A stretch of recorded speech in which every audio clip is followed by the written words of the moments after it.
Persian politics, based on the Book of Esther. When the Babylonian army conquers Jerusalem, they take captives back to Babylon to live in exile.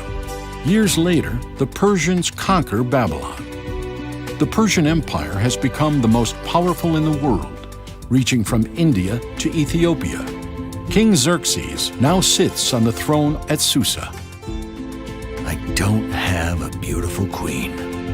I know what will make you feel better. We'll bring you all the most beautiful women in the kingdom. You can pick your favorite to be your new queen.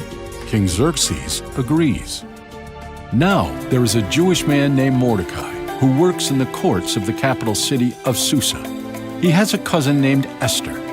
Esther's parents died when she was very young, so Mordecai has raised her like his own daughter. Now that she's grown up, Esther is a beautiful woman who impresses everyone she meets. When all the beautiful women in the land are brought to the king's palace, Esther is among them. Don't be afraid. You will be treated well in the palace, but don't let anyone know that you are Jewish. In the palace, the young women are brought before Haggai, the head servant in charge of making sure all the candidates are as beautiful as can be. None of you are ready for the king yet. We'll start classes and beauty treatments in the morning. In the first 6 months, we will treat your skin. In the second 6 months, we will find your perfect perfume and then show you how to bring out your best features with makeup. Finally, after 12 months of beauty treatments, Haggai thinks Esther is ready to be presented to the king. If anyone can please the king and win his favor, it will be Esther. For months, Esther, along with hundreds of beautiful women of Persia, has lived in the palace waiting for the king to choose one of them to be his wife. The king has finally made his choice. Esther, you are now my wife, queen of all Persia. I am honored, my lord. But Esther has kept her family a secret. She hasn't told anyone about her adopted father, Mordecai, a Jewish city official. Late that night, he goes to the walls of the harem to check on Esther, the new queen. I am so proud and happy for you. But remember, even though you're the queen now, don't let anyone know that you're Jewish. As he's leaving Esther's garden, Mordecai overhears two of the king's servants. Our plan cannot fail. No, by this time tomorrow, the king will be dead, and no one will know who killed him. Mordecai quickly sends word of the plot to Esther. That very night, the king calls for her. Why do you look troubled, my lovely? My king, two of your servants plan to assassinate you. King Xerxes investigates and finds out that Esther's report is true. He has guards bring his traitorous servants before him.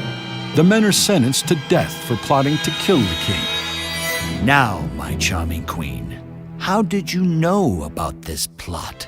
Mordecai, one of your court officials, told me. He overheard Bigthana and Teresh talking. You hear that? Mordecai saved my life. You, scribe, write that down in the official book of records because I don't want to forget it. I should reward him somehow. Soon after this, the king needs to promote someone to be the new prime minister. He chooses Haman. Haman is very proud and enjoys having people in the city court bow before him. But Mordecai refuses to bow when Haman walks by. Angered because Mordecai will not bow before him, Haman prepares his revenge. But first, he must trick his king. My king, there's a race of people in your kingdom who do not obey you. For your safety, they should be destroyed. Give me permission to make a law that will get rid of them in Persia. I'm glad you brought this to my attention, Haman. Do what you need to do to protect me. Use my ring to seal the new law. Then everyone will know that your law is my law. When Mordecai hears the orders, he dresses in sackcloth and pours ashes over his head to show his grief. Then he visits Esther, who he hopes will be able to do something. What are you doing here in sackcloth? Don't you know it's against the law to show mourning in the king's palace? You could be killed. I am to be killed anyway, along with all of our people. What? Why? The king has passed a new law, ordering that all Jews are to be killed. It must be Haman's doing. His people have hated our people ever since the time of King Saul. You must go to the king and ask him to spare the Jews. I should go see the king. If I go to King Xerxes uninvited, I face the death penalty. If you don't go, your whole people face the death penalty. Who knows? Maybe you have been put into this royal position for a time just like this. Today you must be more than a queen. You must be a Jew. And to save us, you must be more than a Jew. You must be a queen. Go. Gather all the Jews in the city. Fast and pray for me. Don't eat or drink for 3 days. I will do the same. After 3 days, I will go to the king uninvited, and if I perish, I perish. Esther, I didn't invite her to come before me. But as Xerxes looks at his beautiful new queen, he decides he doesn't mind the intrusion. He holds out his scepter to show his forgiveness. What is it, my queen? What is your request? Even if you wanted half of my kingdom, I would give it to you. I request that you and Haman come to a private party, just the 3 of us. A party with you? Absolutely. Find Haman now. Esther entertains the king and Haman in her own private garden, but she still doesn't tell Xerxes her real request. Instead, she invites him and Haman to come to another party tomorrow. Then she promises she'll tell him her true request. The king accepts, and so does Haman, who is overjoyed to be included. Haman enters the court to request Mordecai's hanging. Ah, Haman, you're just the person I need to see. If I wanted to honor you for pleasing me, what would you prefer I do? Oh, well, I'd want to wear one of your robes and ride your horse. Then have one of your nobles lead me through the city, telling everyone the king respects this man. I knew you'd have a great suggestion. Get the robe and get the horse. Do exactly what you said for that Jew Mordecai who works at my gates. Mordecai, but Yes, sire.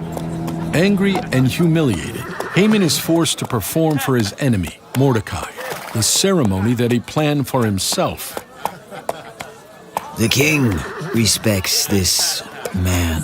When he is finished, he barely has time to make it to the palace for dinner with Esther and the king. He arrives in a foul mood. As delightful as these parties are, my queen, you must have had a different reason to seek me out. I promise to give you anything you ask for. If you have any liking for me, save my life. That is my request. And spare the lives of my people. By the cruel plan of a certain man, we are to be put to death. Put you to death? Who would dare do such a thing? The wicked Haman! You're Jewish? You want to murder my queen? Your Highness, Haman was intending to hang Mordecai, who saved your life. He just built a gallows near his house. Oh, what good timing. Hang Haman on that. Take him away! No! You shall have Haman's wealth because of the suffering he has caused you. My relative Mordecai has suffered too. Mordecai is related to you? Then he has done me 2 favors. I'll put him in Haman's place, second in power in all of my kingdom. But Esther knows this is not enough. If I have pleased you, I beg you to take back the order Haman sent to kill all the Jews. I wish I could, but according to Persian law, no one, not even the king, can cancel an order that has been sealed with the king's ring. But I can send a new order. The order is written and rushed to governors throughout the empire. Listen, the king says the Jews may carry weapons to protect themselves, and that Mordecai, a Jew, has been made prime minister. Ah, the king is on the side of the Jews. We'd better be too. On the 13th day of the 12th month, the Jews throughout the Persian Empire gathered together to defend themselves. With the help of the king's governors, they are successful. Haman cast lots, Purim, to destroy us. But instead we have been saved from our enemy. I've written an order that every year all Jews must celebrate this day. There should be much rejoicing and giving of gifts. It will be called the Feast of Purim. Jewish people throughout the world still celebrate the Feast of Purim.